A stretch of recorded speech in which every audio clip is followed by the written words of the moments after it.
Hello বন্ধুগণ, আমার সালাম এবং শুভেচ্ছা গ্রহণ করবেন। কামাল স্পোর্টস বিডির বিশ্ব ফুটবলের আসরে আপনাকে স্বাগত জানাচ্ছি। সেই সাথে আমার চ্যানেলটি সাবস্ক্রাইব করার এবং আমার সাথে থাকার অনুরোধ জানাচ্ছি। কামাল স্পোর্টস বিডির বিশ্ব ফুটবলের এই আসরে আজ আমি কোপা আমেরিকা নিয়ে একটু বিশদ করেই আলোকপাত করব। ইতিমধ্যেই গত দুদিন আগে শুরু হয়ে গেছে কোপা আমেরিকা 2024 ইউএসএ এবং আজ অবধি 4টি খেলা হয়ে গেল। প্রথম খেলায় আর্জেন্টিনা বিজয়ী হয়েছে কানাডার বিপক্ষে। এর পরের খেলাগুলির ফলাফল আমি যথাক্রমে বলছি। পেরু এবং চিলির খেলা গোলশূন্যভাবে ড্র হয়েছে। এরপর খেলা হয়েছে ইকুয়েডর ভার্সেস ভেনেজুয়েলা। ভেনেজুয়েলার কোচ আর্জেন্টাইন প্রাক্তন ফুটবলার, বর্তমানে ভেনেজুয়েলার কোচ ফার্নান্দো বাতিস্তা পূর্বেই দাবি করেছিলেন যে ভেনেজুয়েলা ইকুয়েডরের সাথে জিতবে এবং বাতিস্তার সেই ভবিষ্যৎবাণী সফল হয়েছে।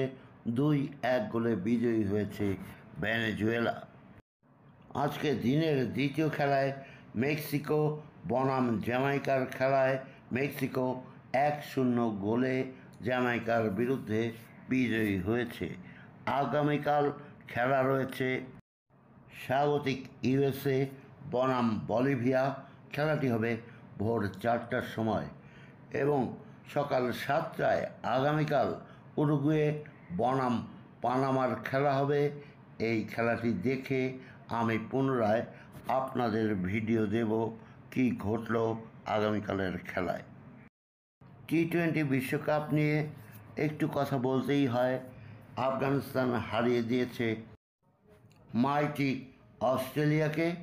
এর ফলে অস্ট্রেলিয়া বিপদেই পড়ে গেছে। আগামীকাল খেলা রয়েছে দুরন্ত ভারত বনাম মাইটি অস্ট্রেলিয়া। আর সে খেলায় যদি ভারত বিজয়ী হয় তবে অস্ট্রেলিয়া কী ধরনের বিপদে পড়বে তা খেলা শেষেই অনুধাবন করা যাবে। এ নিয়ে আগামীকাল একটি ভিডিও দেওয়ার ইচ্ছা রয়েছে। এবারে আসি আর্জেন্টিনা বড় বিপদ থেকে বেঁচে গেল। আর্জেন্টাইন 2-3 জন সংবাদ মাধ্যমে এ বিষয়ে কথা বলেছে। আর্জেন্টিনার গত খেলাটি হয়েছিল কানাডার বিপক্ষে, আর এই খেলাটি হয়েছিল আমেরিকার জর্জিয়া প্রভিন্সের আটলান্টা সিটির মার্সিডিজ বেঞ্জ স্টেডিয়ামে। এই স্টেডিয়ামটিতে আসল ঘাসের টার্ফ নয়, এখানে কৃত্রিম ঘাসের টার্ফ লাগানো রয়েছে এবং এটি নিয়ে আর্জেন্টিনা পূর্ব থেকেই অবজেকশন দিয়ে আসছিল। তারা বারবারই বলেছিল এ ধরনের টার্ফে খেলা সঠিক হবে না। মূলত দেখা গেছে যে এই খেলায় লিওনেল মেসি এবং আনেল ডি মারিয়া 2টি করে হলেও কমপক্ষে গোল মিস করেছেন। এমনকি গোলকিপারকে সামনে পেয়েও গোল দিতে পারেননি। সেটির কারণ হলো এখানে কৃত্রিম টার্ফ।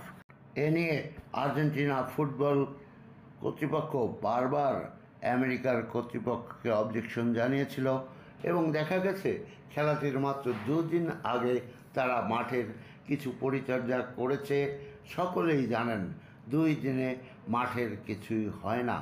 এর ফলে 2-0 গোলেই বিজয়ী হয়ে আর্জেন্টিনাকে মাঠ থেকে ফিরতে হয়েছে এবং যে ধরনের টার্ফে খেলা হয়েছে তাতে আর্জেন্টিনার ফুটবল প্লেয়ারগণ অনেকেই ইনজুর্ড হতে পারতেন। সেটি হতো আর্জেন্টিনার জন্য একটি বড় বিপদের বিষয়। আর তাই তো বলা হয়েছে বড় বিপদ থেকে বেঁচে গেল আর্জেন্টিনার ফুটবল টিম। এই টার্ফ নিয়ে সোচ্চার হয়ে মিডিয়াতে কথা বলেছেন অনেকেই। এর মধ্যে আর্জেন্টিনার মাস্টারমাইন্ড বস লিওনেল স্কলারি অন্যতম।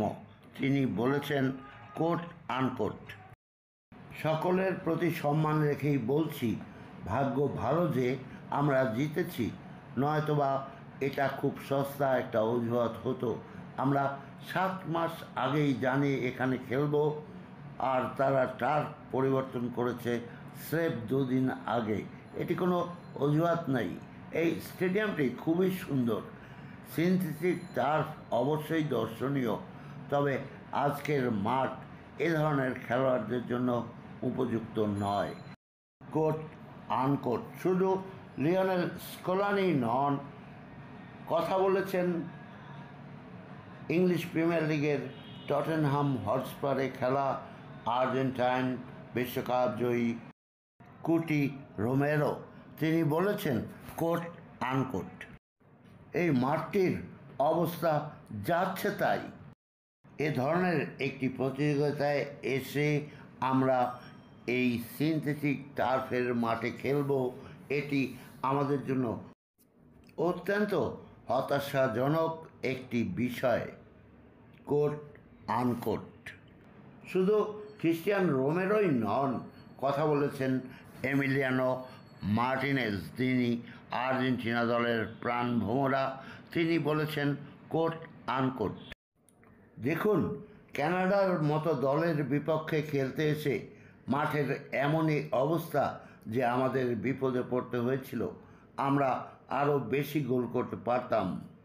আপনি মনোযোগ দিয়ে দেখুন, ডি মারিয়া গোলরক্ষককে একা পেয়েও গোল দিতে পারেনি। আসলে বিষয়টি এমন, আপনি যখন দৌড়চ্ছেন তখন দেখছেন আপনি জাম্প করছেন, সে কারণে বলে ঠিকমতো টাচ হয় না, এবং ডি মারিয়াও একই কারণে বলে ঠিকমতো টাচ করতে পারেননি, গোল দিতে পারেননি। Coat unquote. যে আর্টিফিশিয়াল টার্ফ সমৃদ্ধ মাঠ নিয়ে কথা বলা হচ্ছে, সেটিকে বলা যায় খেলোয়াড়দের জন্য একটি চোটের ফাঁদ। বিশ্বের তাবৎ নামকরা পেশাদার ফুটবলাররা যেখানে খেলছেন, সেখানে কানাডার বিপক্ষে প্রথমার্ধে গোল করতেই যেন পথ হারিয়ে ফেলেছিল আর্জেন্টিনা। এ ধরনের মাঠ নিয়ে কথাবার্তা বা গবেষণা এটিও যে হয়নি তা নয়। গত বছর আমেরিকান জার্নাল অফ স্পোর্টস মেডিসিনে প্রকাশিত এক গবেষণায় জানতে পারা গিয়েছিল কৃত্রিম ঘাসে খেললে হাঁটু বা গোড়ালির চোটে পড়ার সম্ভাবনা 70%। কিন্তু কে শুনে কার কথা? মার্কিন যুক্তরাষ্ট্রের ফুটবল ক্রিকেট কর্তৃপক্ষ তো ভাবছেন 2-4-10 দিনে একটি স্টেডিয়াম তৈরি করলে, কিংবা সিনথেটিক টার্ফ পেতে দিলে, অথবা নিউ ইয়র্কের নাসাউ কাউন্টি ক্রিকেট মাঠের মতো পিচ বানিয়ে দিলেই খেলা একদম জমে যাবে। কিন্তু আসল বিষয়টি নিয়ে তারা কি ভাবছেন? তারা কি জানেন? এমন একটা মাঠে কোপার যাত্রার প্রথম ম্যাচটি খেলতে নেমেছিল আর্জেন্টিনা, আর সেই ম্যাচের কারণে, ওই মাঠটিতে খেলার কারণে ভয়ঙ্কর কিছু ফাউল হলে তাতে মেসি কিংবা প্রতিপক্ষ দলের কোনো খেলোয়াড় পড়তে পারতেন বড়সড় চোটে, আর তেমনটি হলে কারো কারো ফুটবল ক্যারিয়ার বিপর্যস্ত হয়ে যেত। কোপায় খেলার সুযোগ সুবিধা, স্বপ্ন শেষ হয়ে যেত। এটি বুঝতে পারলে ভালো, না বুঝতে পারলে সামনের দিনগুলিতে, কেননা এই মাঠে পুনরায় খেলা রয়েছে এবং সে সময় হয়তোবা আমরা কাউকে ইনজুর্ড হয়ে মাঠ ত্যাগ করে দেখতে পারবো, যেটি কোনো মতেই কাম্য নয়। বন্ধুগণ, ক্রিকেট নিয়ে আগামীকাল একটি ভিডিও দেওয়ার ইচ্ছা আছে, যদিও বলেছিলাম আর ক্রিকেট নিয়ে ভিডিও দেব না, কিন্তু দিতে হচ্ছে। আমাদের প্রতিবেশী দেশ ভারতের দুরন্ত ক্রিকেট টিমটি আগামীকাল যদি মাইটি অস্ট্রেলিয়া ক্রিকেট টিমকে হারিয়ে দিতে পারে, তবে আমরা প্রতিবেশী হিসাবে অবশ্যই অত্যন্ত আনন্দিত হব এবং খেলার মাঠে পয়েন্টের টেবিলে এর পরের পর্বে যাওয়ার ক্ষেত্রে চরম নাটকীয়তা হয়তোবা অপেক্ষা করবে। কামাল স্পোর্টস বিডির সাথে থাকুন এবং কামাল স্পোর্টস বিডির বিশ্ব ফুটবলের আসরকে সমর্থন দিন, সাবস্ক্রাইব করুন।